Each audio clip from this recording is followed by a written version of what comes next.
আসসালামু আলাইকুম। আমি এইমাত্র স্পট থেকে আসলাম। তো খুবই মর্মান্তিক দুর্ঘটনা। সোফার কারখানায় আগুন লাগে দুপুরের দিকে। তো আমাদের কারখানার পাশেই, আমাদের শোরুমের পাশেই, এটা বেশি দূর না। তো দুপুরের দিকে আগুন লাগে। ওই কারখানার ভিতরে 20 জন লোক কাজ করতো। 20 জনের মধ্যে একজন বাইরে গিয়েছিল সেলুনে, আর বাকি সবাই কারখানার ভিতরে ঘুমিয়েছিল। তো ওই সময় আগুন লাগে। কিভাবে আগুন লাগছে এখনো পুরোপুরি জানা যায়নি।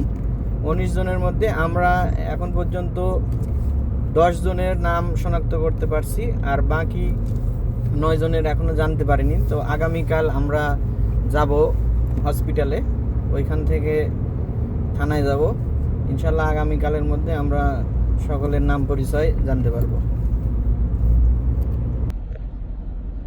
কাছে যাওয়া যাচ্ছে না, আমরা দূর থেকে ভিডিও করেছি। এটা সুমনের কারখানা, দূর থেকে ভিডিও করে দিচ্ছি। ইউটিউব ছাড়া ওখানে প্রচুর পুলিশ, প্রচুর গাড়ি বড়। জনি